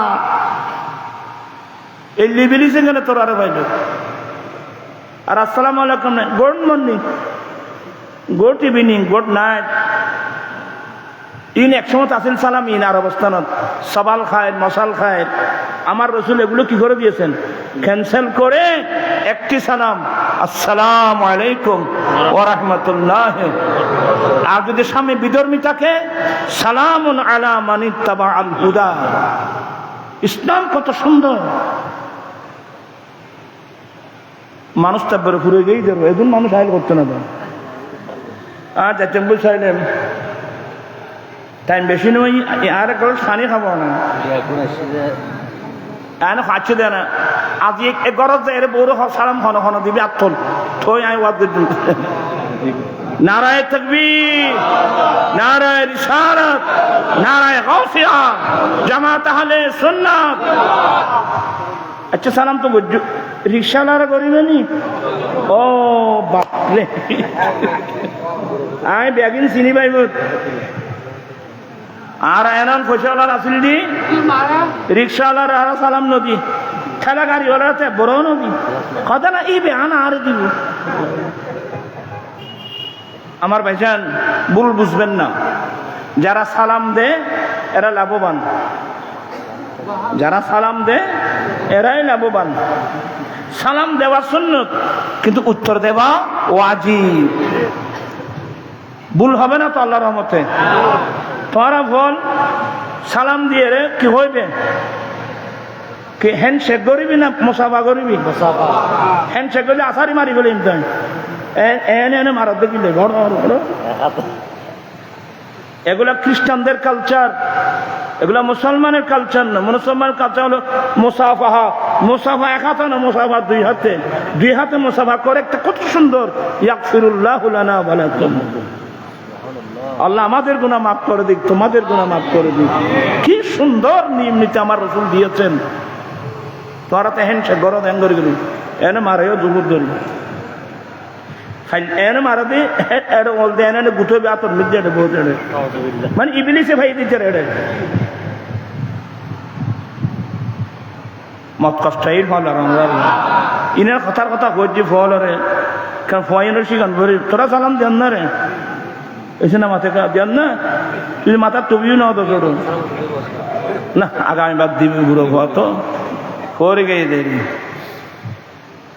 যাই হোক আল্লাহ সবাইকে দিন মিল্লত মাযহাব বুঝে চলার আল্লাহ সবাইকে তৌফিক দান করুন বিরক্ত হলেন হাদিসটা আমি শেষ করব জান্নাতের ফেরেশতারা বলেন, আমি এখান থেকে গিয়েছিলাম, আমরা একে জান্নাতে নিয়ে যাব। কেন? বলে সেই ঘর থেকে বের হয়েছে, কোথায় তার ঘর, কোথায় বাড়ি, সে অন্তরস্থল থেকে আল্লাহর কাছে তওবা করার জন্য বের হয়েছে। এর চেয়ে ভালো কাজ আর কি হতে পারে? অতএব আমরা তাকে জান্নাতে নিয়ে যাব। আল্লাহু আকবার। ঝগড়া হলো না? তো ঝগড়া যখন হলো, তৃতীয় পক্ষ লাগবে না? বিচার করবে না, তৃতীয় লাগবে না? আল্লাহ জিবরাইল ইসলামকে পাঠিয়ে দিয়েছেন।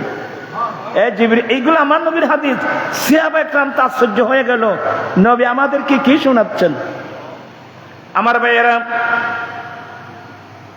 ও কথা ফেরে আসছি, মাথা লড়িদের যদি কিনতাম, আমার গোসে পাক আঙ্গুল দিয়ে ওই যে সে ও খবর থেকে উঠতে এই সালামের কথা করতেন, তোমার তো আরো ন করতে শ্রোতা উপযুক্ত শ্রোতা তখন করব আপ বলে দিয়েন যেন খোঁজিত তারা নামাজ সরাইতে লইলে আবার সব খবর আগর আর কখন দি ই বেখিলে রেখে দে তবে ভুল করলে তাড়াতাড়ি খোঁজ দিবেন পরে এজন মানুষ উদ্যোগ তার বললেন না ধরলে। আমার ভাইয়েরা, বলতে চাচ্ছিলাম, সালাম আলাইকুম সালাম দিলেন, সালাম দিয়ে কি বললেন? আকামাতিল কিয়ামা, হুজুর কি কিয়ামত কায়েম হয়ে গেছে? বলে না না, কিয়ামত কায়েম হয় নাই, আমি আপনাকে কষ্ট দিয়েছি এদেরকে দেখানোর জন্যে, এই খ্রিস্টানদেরকে দেখানোর জন্যে তোমাকে কষ্ট দিয়েছি, ঠিক আছে তুমি চলে যাও। সে আলমে বরজখের দিকে চলে গেল। আমার গোসে পাক বলেন, এ রাহে কি বলো? বলো হুজুর দেরি আর করবো না, কলমা পড়াই দেন, লা ইলাহা ইল্লাল্লাহু মুহাম্মাদুর রাসূলুল্লাহ।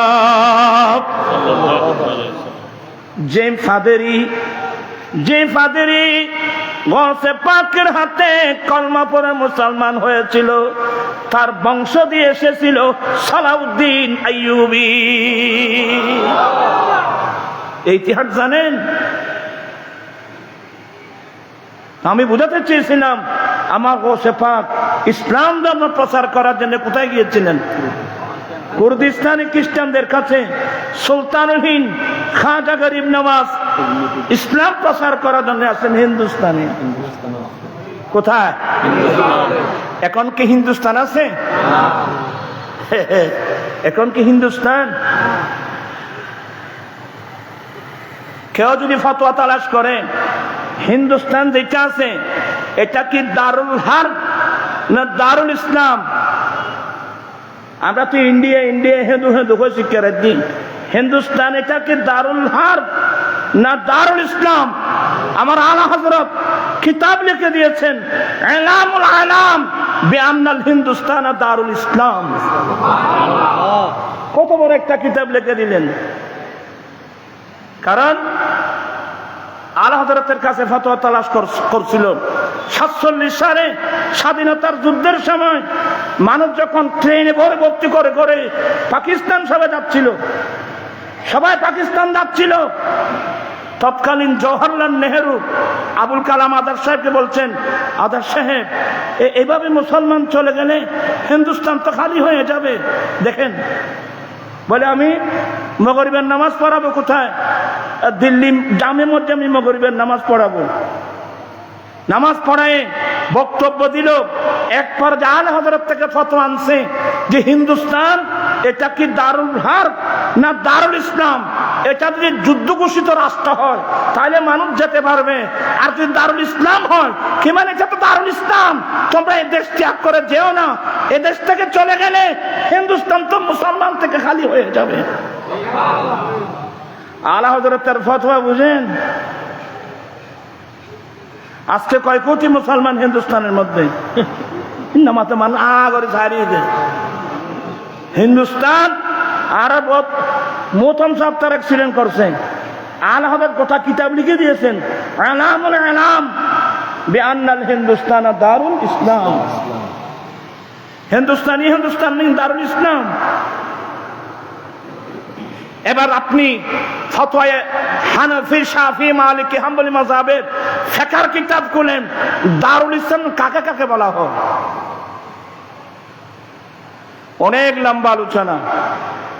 হিন্দুস্তান এ দারুল ইসলাম, এ দারুল হারব নেই।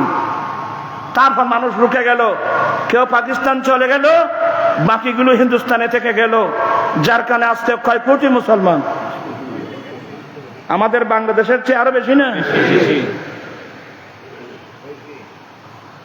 যাই হোক, এগুলো না, এই হিন্দুস্তান স্বাধীন করছে মুসলমানরা। ব্রিটিশকে তাড়িয়ে হিন্দুস্তানকে স্বাধীন করছে কারা? মুসলমানরা। কারা কারা নেতৃত্ব দিয়েছিল ইতিহাস বের করেন। আপনি ইউটিউবে দেখলে অনেক হিন্দুদের বক্তব্য পাবেন, অনেক নেতার বক্তব্য পাবেন, এরা স্বীকার করতে বাধ্য। যাই হোক, আর আমি ওদিকে যাচ্ছি না। আসলে কথা বলতে গেলে অনেক কথা এসে যায়। আয় কি হইতাম জানেন তো, ও হিন্দুস্তানে সুলতানুল হিন্দ খাজা গরিব নওয়াজ আসছেন হিন্দুদের কাছে কি প্রচার করার জন্য? ইসলাম প্রচার। আর খাজা গরিব নওয়াজ আসার অনেক আগে হিন্দুস্তানে এসেছিল দাতা গন্ধবক্স লাহোরি আলী হাজবিরি। আর তো অনেকে মনে করছেন খাজা গরিব নওয়াজ আয়ের ইসলাম প্রচার করছেন। খাজা গরিব নওয়াজ আসতেই লাহোরের মধ্যে চিল্লা করেছিল দাতা গন্ধবক্স লাহোরের মাজারে। তাহলে স্পষ্ট হয়ে গেল দাতা গন্ধবক্স লাহোরি তো অনেক আগে হিন্দুস্তানের জমিনে আসছে।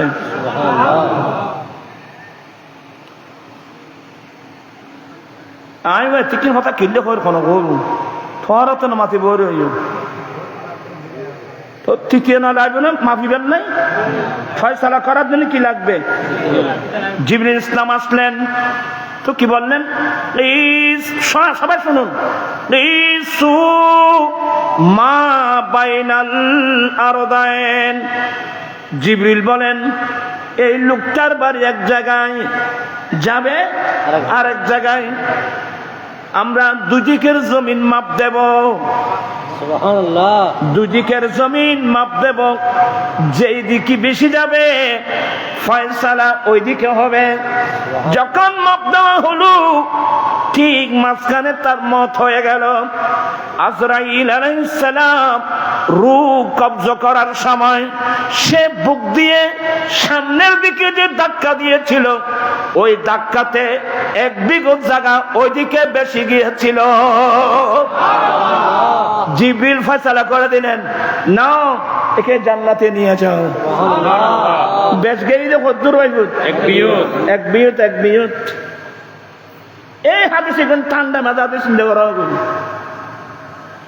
ফট করি আরেকটা জিনিস, আমাদের মধ্যে একটা বদ অভ্যাস, আমরা মানুষের দুস্তুরটি বেশি তালাশ করি। আমলি দোষ, আকীদাগত দোষ থাকলে বলতে হবে, কারণ নিজেও বাঁচতে হবে, অপরকেও কি বাঁচাতে হবে। কিন্তু আমলে যদি দোষ থাকে, আমলি দোষ থাকলে পাবলিসিটি করবেন। আমার নবী বলেন তাখাল্লাকু বিআখলাকিল্লাহ, তোমরা আল্লাহর চরিত্রবান হও। তা আল্লাহর চরিত্র কি? আল্লাহর 99টা নাম আছে গুণবাচক। 99 নামের মধ্যে এক নাম হলো সত্তার। কি নাম? সত্তার। সত্তার মানে যিনি বান্দার দুস্তুরটির কথা গোপন করেন। আমার নবী বলেন উম্মত তোমরা মানুষের দুস্তুরটি তালাশ করিও না, আল্লাহর চরিত্রবান হও। কি মানি? আল্লাহ যেভাবে বান্দার দুস্তুরটিকে গোপন করে। এবার আমার নবী বলেন অনরা ফরান না চাই তোরা আবার আরো তুলি বেশি দেখিলেন আয় আবার ইন ফন্ন ফরে তিত্তাম নইতো না।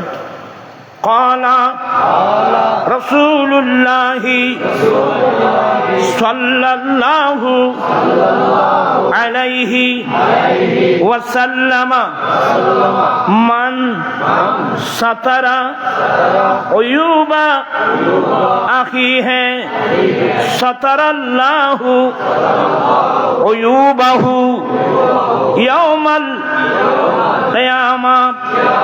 আমার নবী বলেন, যে উম্মত আরেকজন মুসলিম ভাই বোনের দুস্তুরুটির কথা পাবলিসিটি না করে যদি গোপন করতে পারো, তুমি যদি আরেকজন মুসলিম ভাই বোনের আমলি দোষগুলো গোপন করতে পারো, কিয়ামতের কঠিন দিনে আল্লাহ তোমার জীবনের আইব ত্রুটিগুলো আল্লাহ গোপন করে ফেলবে।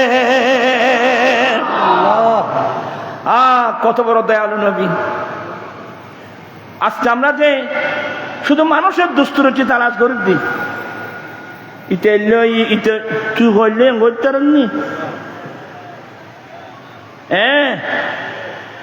কি হবে হুজুর এখন আসছে না রায়ন হুজুর আসছে না, তুই এতক্ষণ খড় গিয়ে দেন আর বাঁধে রেখে দেয়, বাঁধে রেখে দে আইও ফোনের ওয়াজ তোর ওখানে এবারে বাঁধে রেখে বলে ভাবছেন শাহ বলেন মার হাবা। রায়হান আমাদের ছোট ভাই ছেলের মতো, এরা আমাদের ভবিষ্যৎ। আমরা তো এখন তার মাঠে থাকার সে এখন বয়স নেই, এরাই বয়স থাকবে। এভাবে আরো মন আব্দুর রহিম সাহেব আছে, আরো যারা যারা আছে, দোয়া করবেন আল্লাহ যেন তাদের এলম আমল হায়াতের মধ্যে আল্লাহ যেন কোটি কোটি বরকত দান করেন। ইনশাল্লাহ রায়হান ওয়াজ করবে। আয় তো ইয়া কটা বেজি 12টা দুয়ে গিয়ে না, তো ইয়া আর হাদিস ইবর শেষে তো ইয়া আর কি মানুষের দুস্তুরুটি বাই গজম না গোপন গজম দেয়। আচ্ছা আর 5 মিনিট বেয়াদবি মাপ চাই, খুব সতর্ক। একজন নবীর সাহাবা একটা মেয়ের সাথে জেনা করলো, নাউজুবিল্লাহ বলবেন না, শুনতেও গায়ের লোম খাড়া হয়ে যায়। একজন নবীর সাহাবা ভুল করে ফেললো, একটা মেয়ের সাথে ব্যভিচার করে ফেললো। কিন্তু সাহাবা ইকরামের একটা আদর্শ, কোন সময় কোন একটা যদি ভুল হয়ে যায় এদের চোখের ঘুম আরাম হয়ে যায়। এই সাহাবা গুমনা দৌড়ে চলে গেল আমার নবীর দরবারে, সালাম দিলেন, 2 চোখের পানি পড়তেছে। কি বাবা কি হলো? ইয়া রাসূলুল্লাহ, আমি একটা মেয়ের সাথে ব্যভিচার করে ফেলছি। মুস্তাফার দরবার, চোর হাকিম সে চুপা উসি কি খিলাফ। আরে দুনিয়ার আসামি হাকিমের আদালতে গিয়ে অপরাধের কথা গোপন করে। মুস্তাফার দরবার এমন দরবার যেখানে আসামি নিজে গিয়ে নিজের দোষের কথা স্বীকার করে। এই রসুল আমরা কিভাবে পেলাম? কিয়ামতের মাঠে আর নবী আর দোষ দিন করবে না। অবাদি যারা নবী ভাই খুশি এই খুশি প্র্যাকটিক্যাল দেবে না আসরের মাঠত। কথা বুঝছেন?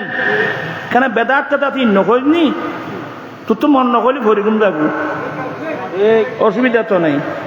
যারা করতেছে ইতারা দিল্লি মাইজু, তোমার মনে কর তুই না করো, গরম না বাধ্যতামূলক ন, ইন মহাব্বতের বিষয়। আচ্ছা আপনারা যারা এখানে বসছেন সবাই মনোযোগ সহকারে আল্লাহ আল্লাহ রসুলের কথাবার্তা শুনতেছেন, এখানে কি শরীয়ত বিরোধী কোনো কাজ আছে? এই কাজগুলোকে কোনো মানুষ বেদাত বলতে পারে? এরা আবার মিলাদুন নবীকে যারা বেদাত বলে, এরা আবার সিরাতুন নবী করে। কিন্তু সিরাতুন নবী কারো কয় বুঝল উগ্র করতে এই ধরনের বলিও না। আপনারা এখানে আলেম ওলামারা আছে, হেদায়া শরীফ খুলবেন, হেদায়ার মধ্যে কিতাবুস সিয়র, সিরতের একটা চ্যাপ্টার আছে। বুখারীতে সিরাতের চ্যাপ্টার আছে, ফিকহের কিতাব, ফতোয়ার কিতাব, হাদিসের কিতাব, সিরাতের একটা কি আছে, চ্যাপ্টার আছে। আল্লামা বুরহানুদ্দিন মুরগানানি বলছেন আসিয়ারু জামউ, তোরা হচ্ছে সহজে এইগুলো হচ্ছে সহজে লাড়ি দেখুন না মাধ্যম দিয়ে বাড়ি নাই ফান্না করে জানবি কেন ভাই যাবি আয় মুরব্বী তারা বলার অবৈধ আয় তোর বিয়া তো হইব মুরব্বী হইব না। তো বলতে চাচ্ছিলাম এটা নোট করেন, আসিয়ারু জামউ সিরাতিন, আসিয়ারু জামউ সিরাতিন। আপনার হেদায়া খুলে দেখবেন, সিয়ার সিরতের বহু বচন, সিয়ার সিরতের, সিরত মানে আদর্শ ভাব, এগুলো আবিধানিকত্ব। ওয়াফিস শারঈ, শরীয়তের পরিভাষায়, ওয়াহিয়া তাখতাসু বিসিয়ারিন নবী বিগজওয়াতিহি, শরীয়তের পরিভাষায় নবীর সিরত মানে রাসূলের যুদ্ধকালীন ঘটনার জন্য সিরাত শব্দটা খাস। সুবহানাল্লাহ। সিরাতুন নবী মানে গজওয়াতুন নবী, রাসূলের যুদ্ধকালীন বিষয়, এটা শরীয়তের পরিভাষা। এর জন্য আপনি হাদিসের কিতাব খুলবেন, কিতাবুস সিয়ার, নিচে হাদিস দেখবেন বদরের যুদ্ধ, উহুদের যুদ্ধ, হুনাইনের যুদ্ধ। যার কারণে ইসলামের শুরু থেকে এ পর্যন্ত মিলাদুন নবী করে আসছি আমরা। মিলাদুন নবীর উপর কিতাব লেখা হয়েছে। প্রথম যে কিতাবটা লেখা হয়েছে কিতাবুত তামবীর ফি মাওলিদ বাশিরিন নাযীর। হ্যাঁ, আপনার ইচ্ছা হচ্ছে রমজান শরীফে আমি বদর দিবস পালন, বদরের ঘটনা বর্ণনা করব, উহুদের ঘটনা বর্ণনা করব, এখানে সিরাতুন নবী নাম দিলে আপত্তি করার কিছুই নেই, এটা তো খারাপ জিনিস না। কিন্তু কোন শব্দ কোথায় ব্যবহার করা হয় এ পার্থক্যটা আমাদেরকে জানতে হবে। রবিউল আউয়াল শরীফে আমার রাসূল দুনিয়াতে আসছেন, সবাই নবীর মিলাদুন নবী, গোটা ইমাম তিরমিজি বাব বানছেন তিরমিজি শরীফে, বাবু মা জা ফি মিলাদিন নবী সাল্লাল্লাহু আলাইহি ওয়াসাল্লাম। নবীর মিলাদুন নবীর উপর বাব বানছেন ইমাম তিরমিজি। আমরা বড় ভাগ্যবান, আমরা সেই নবীর সুন্নাত মোতাবেক চলতে চাই কি চাই না? দুই হাত উঠায় বলতে চলতে চাই কি চাই না? তাকবীর, আল্লাহু আকবার, নারে রিসালাত, ইয়া রাসূলুল্লাহ, নারে গাউসিয়া, আহলে সুন্নাত ওয়াল জামাত, পবিত্র ঈদ মিলাদুন নবী। ইয়া নবী সুন্নাত মোতাবেক চলিবে না? যৌতুক ছাড়া বিয়ে হন হন করে তারি বাপতল আয় সাই খাজা 1 2 3 4 5 ওয়াফাত বহুত কি দেব।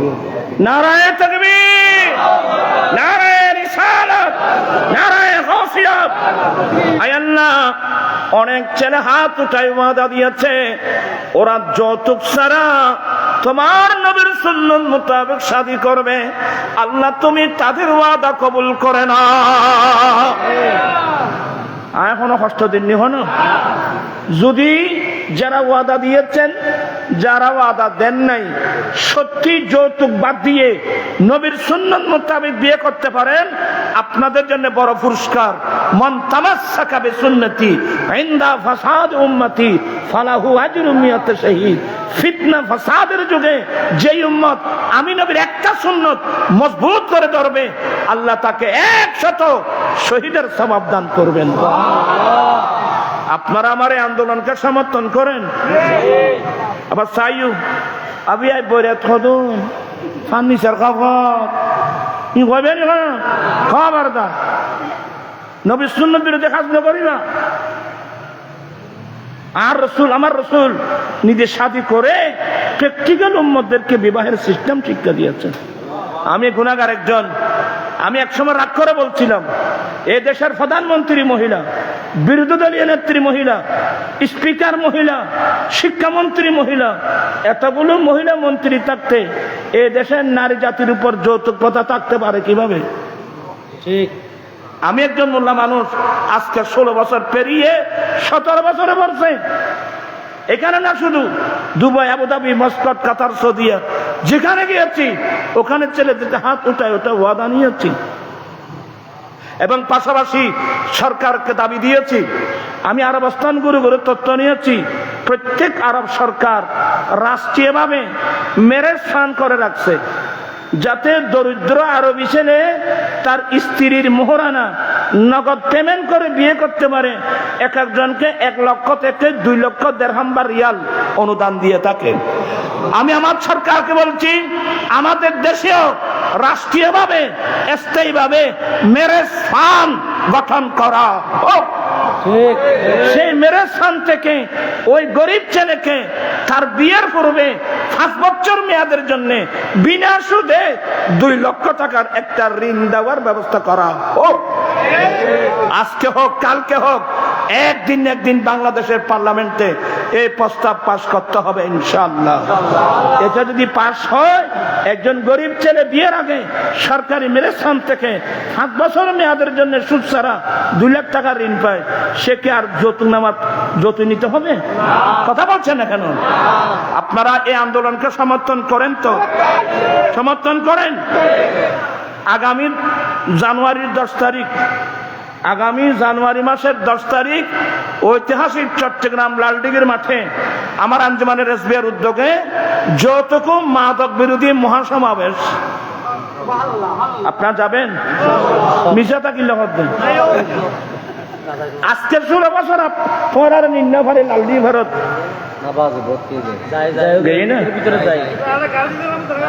গাড়ি দিও না। আচ্ছা, আল্লাহ কবুল করো। আমিন। ঠেয়াটুও ফাটাইও না। তোরা তো ঠেয়া বেগুন বললে বরাদ্দ 500 ঠেয়া দিল তো, আর এখনই ঘুরে দেখি। আমি আপনাদেরকে অনেক কষ্ট দিলাম। হেদায়েতের মালিক বাবা আমি নই, হেদায়েতের মালিক আল্লাহ। আমি ছোট মানুষ, বাসও তেমন জানি না। আপ্রাণ চেষ্টা করে যায় মায়া দিয়ে, ভালোবাসা দিয়ে মানুষকে। তুমি ভাষণিয়া, তুই তো 5,000 টাকা দেওয়ার দরকার। ভাষণিয়া কিনে দেওয়ার। আচ্ছা, আলহামদুলিল্লাহ। না ইয়ে মন্দ কি এটা বড় সদর আয় হই অভ্যাস নাই। আতি কেন মজা করে হই দে। আর মাই বল তো কেন ব্যবহামিককে মাই বলে জামাই হইলে হাত ব্যাঙ্গে ঘুরে যাচ্ছি। এইটার আছে, এইটার তলত। আলহামদুলিল্লাহ, দোয়া করি পাবি। যাই হোক, আল্লাহ পাকে মাহফিলকে কবুল করো। সবাই এসে বসুন। এটা কোরআন সুন্নাত মজলিস, ভক্তি নিয়ে বসবেন, আদব নিয়ে বসবেন। আপনি কি জানেন এই মাহফিলে কি দোয়া আল্লাহ দরবার কবুল হয়? আর এখানে কে কে আছে আপনি জানেন?